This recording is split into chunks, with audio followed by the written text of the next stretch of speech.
Bonjour à tous, c'est Jastic, j'espère que vous allez bien. Aujourd'hui, nous braquons les projecteurs sur une théorie du Mont Corvo sortie récemment. Une théorie permettant de réécrire l'histoire au sens littéral pour découvrir le passé dans le futur. Petite parenthèse, lors de mes vidéos, dorénavant, je vais insérer un petit pandaman comme ça là, à vous de le trouver et si vous l'avez, insérez le timecode dans les commentaires. Parenthèse terminée, sans plus tarder, analysons cette vision du manga de la manière la plus subjective possible. Soyez attentifs, cette fois nous voyageons à travers l'espace et le temps. Comme chacune de ces vidéos, je précise que le but n'est pas de discréditer leur auteur, mais d'apporter un point de vue extérieur. De toute façon, une théorie ne m'ayant pas convaincu sera toujours une théorie que j'ai aimé découvrir si elle est traitée sur cette chaîne. Cela étant dit, plongeons cœurs et âmes dans une théorie relativiste que je vais nommer « L'histoire s'écrit en remontant le temps ».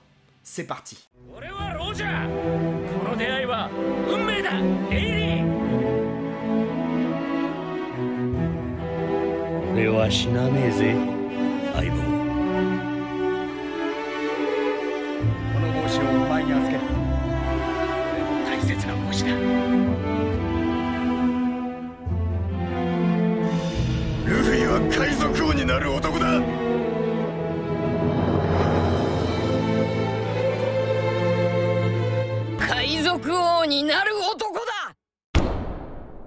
Le temps passe, le temps s'écoule, le temps défile, gagner du temps ou bien en perdre, tuer le temps.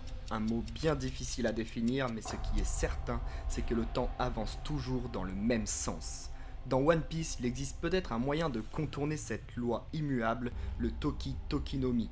On nous avait prévenu, sur Grand Line, il faut oublier tous nos préjugés. Le principe de cette théorie part du fait qu'il serait possible de remonter le temps grâce à l'éveil du Toki Toki no Mi. Laugh-Tale, la dernière île de Grand Line, se déplacerait dans le temps, ce qui expliquerait pourquoi personne ne l'a encore trouvé. L'éveil du fruit du temps aurait permis à son ancien possesseur d'envoyer l'île 800 ans dans le futur, et les road poneglyphes au nombre de 4 donneraient pour le premier la longitude, le deuxième la latitude, le troisième l'altitude, et le quatrième une date, ce qui permettrait effectivement de la retrouver où qu'elle soit à un moment donné dans l'histoire, dans un espace-temps à 4 dimensions, 3 de type spatial et une de type temps. La théorie ne s'arrête pas là, elle suppose que le passé ne s'est pas encore produit. Joy Boy n'a jamais existé, ou du moins il n'existe pas encore. Luffy et son équipage remonteraient le temps pour aller directement à la rencontre de l'ancien royaume et tentera de le libérer du gouvernement mondial et des 20 rois de l'époque l'ayant formé. Il serait parti en guerre contre celui-ci. Cela signifierait que Luffy n'est pas un dieu ou une réincarnation de Joy Boy, il serait juste Luffy, un homme souriant, et les habitants de l'époque l'auraient surnommé ainsi. Ce serait plutôt Joy Boy qui est Luffy. Ceci est très important car je pense que la théorie est orientée par un désir de sortir d'un shonen classique où le héros est destiné à accomplir la volonté d'une ancienne légende, comme dans Naruto dont la fin n'a pas forcément plu. L'histoire du siècle oublié serait donc fortement corrélée à celle des Mugiwara ayant connaissance de l'avenir. Ils auraient pu effectuer certaines actions en sachant qu'il y en avait besoin. Par exemple, Robin aurait dit au Kozuki de créer les poneglyphes vu qu'il y en a besoin pour plus tard. Usopp n'aurait entre guillemets jamais menti car le Usopp du passé aurait déjà réalisé ses actions. Brook serait l'auteur d'une certaine chanson, Zoro serait Ryuma et Franky Vegapunk, mais ça on y reviendra plus tard. Voilà en gros ce que nous dit la théorie, on peut la résumer en 3 points. Le premier c'est Laugh-Tale se déplace dans le temps. Le deuxième, les Mugiwara remonteront le temps pour aller se battre contre le gouvernement fraîchement créé. Et le troisième, certaines figures marquantes du passé sont en fait des Mugiwara. Il est possible d'assimiler quelques éléments du manga à la théorie de manière assez poétique, mais malheureusement, même si la théorie est très belle, il y a beaucoup d'incohérences, et c'est souvent le cas lorsqu'on parle de retour dans le temps, lorsqu'on parle de voyage vers le passé. Je vous montre le bon et le moins bon, j'explique les problèmes et vous aurez toutes les billes en tête pour vous faire votre propre opinion. La première grosse information de la théorie nous dit que Laugh-Tale fut envoyée dans le futur, donc personne ne pouvait la trouver lors de son voyage. Or, Goldie Roger s'y est rendu. Ce n'est pas réellement un problème, mais cela voudrait dire que la personne ayant envoyé Laugh-Tale dans le futur l'ait fait pas au moment où les armes antiques sont opérationnelles, que Luffy soit né, grand et prêt à se battre, en bref que toutes les planètes soient alignées, mais la personne qui l'a envoyé dans le futur l'aurait envoyé plus tôt, de 25-30 ans. Cela ne discrédite évidemment pas la théorie, mais dans l'idée c'est un chouïa étrange. Après, si on part du principe que c'est les Mugiwara retournés dans le passé qui ont pris la décision d'envoyer Laugh-Tale dans le futur, ayant connaissance de l'avenir, ils auraient pu l'envoyer un petit peu plus tôt pour que Goldie Roger la trouve. Bon, pourquoi pas, mais je trouve que c'est déjà pas très convaincant. Plus embêtant pour moi déjà, c'est le problème des 4 roads poneglyphes. S'il y en a un qui informe d'une date où l'île Laugh-Tale réapparaît, et bien Goldie Roger étant déjà allé dessus, on sait qu'elle est déjà réapparue. Il ne sert donc plus à rien. Il suffit de 3 roads poneglyphes pour aller sur Laugh-Tale. Personnellement, ça fait déjà 2 choses qui m'enquiquinent un petit peu, mais en soi on s'en fout, la théorie reste possible. Avant de parler des paradoxes temporels que la théorie génère, partons du principe qu'elle est vraie, et voyons quel foreshadowing dans le manga nous pourrions trouver. Grand Line peut être vue comme une ligne dont on peut se déplacer seulement en avant grâce au log pose, soit dit en passant se portant comme une montre, rappelant l'avancement du temps seulement dans un seul sens. Mais ce n'est pas tout, cette ligne forme une boucle autour de la Terre. Lorsqu'on arrive à la fin, on retourne au début, tel un retour en arrière, un voyage dans le temps vers le passé. On note aussi les Eternal Poses faisant penser à des sabliers. Goldie Roger dit à Laugh-Tale qu'il regrettait de ne pas être né à l'époque de Joy Boy. L'époque dont il parle serait donc dans le futur, il parlerait directement de Luffy. On arrive à ce que je préfère dans la théorie, pour moi ce qui est le plus poétique.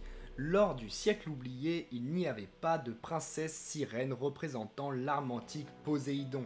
Cette sirène serait tout simplement Shirahoshi et la promesse de Joy Boy envers la princesse sirène, nous l'aurions déjà vécu à la fin de l'arc de l'île des hommes poissons, lorsque les Mugiwara font la promesse à Shirahoshi de l'emmener à la surface. Malheureusement, je dois directement détruire cet argument que je trouvais pourtant très stylé, mais effectivement les rois des mers parle de tritons et de sirènes capables de les contrôler tous les quelques siècles. Si on compte Shirahoshi, ça fait forcément plus de 2, un triton, une sirène et Shirahoshi, ça fait 3 déjà. Shirahoshi ne peut donc pas être la seule sirène Poséidon. Il est temps de passer au deuxième gros point de la théorie, le retour dans le temps des Mugiwara et la libération de l'ancien royaume. Cela viole forcément la causalité et ça, on n'aime pas trop. Luffy retourne dans le passé pour se battre contre le gouvernement mondial fraîchement créé et libérer l'ancien royaume. Mais du coup, s'il bat le gouvernement mondial, eh bien les 800 ans suivants ne sont plus les mêmes, il n'y a plus le gouvernement mondial. Donc personne pour détruire Ohara, Luffy ne rencontrera donc jamais Robin. Il n'aura non plus aucune raison de retourner dans le passé pour battre l'ancien royaume. Mais s'il n'y retourne pas, eh bien c'est le gouvernement mondial qui gagne et du coup, ainsi de suite, vous voyez le paradoxe. On peut faire le même raisonnement avec Robin qui est censé être à l'origine de la construction des poneglyphes en demandant Okuzuki. Sauf que le problème, Robin elle a appris enfant à lire les poneglyphes et adulte du coup elle va les construire. Mais comment a-t-elle pu apprendre s'il n'était pas encore construit? Ce n'est pas un problème cyclique comme précédemment, mais plutôt un problème de départ. Comment la première Robin, entre guillemets, a-t-elle pu apprendre à lire les poneglyphes alors qu'elle ne les avait pas encore créés? Je me dois de rajouter que si l'arc contre le gouvernement mondial se passe dans le passé, il y a 800 ans, que faire des antagonistes déjà connus dans l'œuvre? Akainu, Im, les 5 doyens, on les laisse et on va se battre dans le passé, je trouve ça assez bizarre. De plus, je vous rappelle que la bataille entre l'ancien royaume et le gouvernement mondial est censée être remportée par le gouvernement, et je vois mal Luffy remonter le temps pour aller perdre. Créer des poneglyphes pour que 800 ans plus tard il retente sa chance pour au final perdre encore, on entre dans une boucle assez spéciale. Allons maintenant sur le troisième point de la théorie, le fait que certains personnages de renom soient en fait des Mugiwara. Ryuma serait en effet Zoro, ils se ressemblent énormément physiquement, ils sont tous les deux borgnes. Cela permettrait également à Zoro de réaliser son rêve en devenant le meilleur épéiste du monde. Ryuma, le dieu des lames, sa renommée pourrait atteindre les oreilles de Kuina 800 ans plus tard lorsqu'elle est enfant. Mais le problème, c'est que pourquoi Zoro changerait de prénom? En général, les personnages du manga aiment bien leur prénom, ils en sont fiers et ils adorent leur appeler.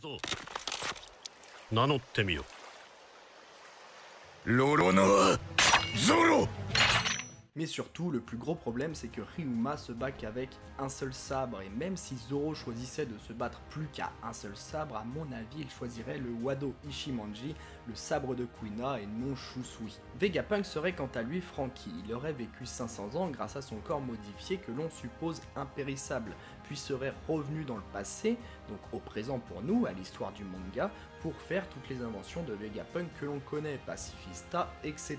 Sans parler des paradoxes que ça engendre, nous avons déjà vu l'enfance de Franky à Water 7 et nous savons également que celle de Vegapunk se passe à Balgimoa.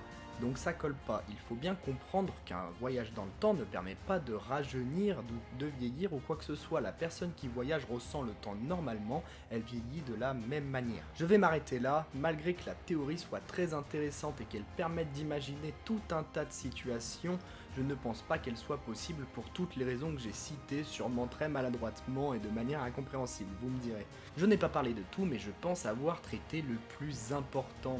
Bon, pour finir sur une note positive, on va parler de Brook, qui serait l'auteur de Bix no Sake. Dans le passé, c'est pourquoi son rire fait partie du refrain. Si vous avez apprécié la vidéo, laissez un like et abonnez-vous pour ne pas rater les prochaines. Parlez-en autour de vous pour faire grandir cette toute nouvelle chaîne. Je vous dis à la prochaine. Ciao!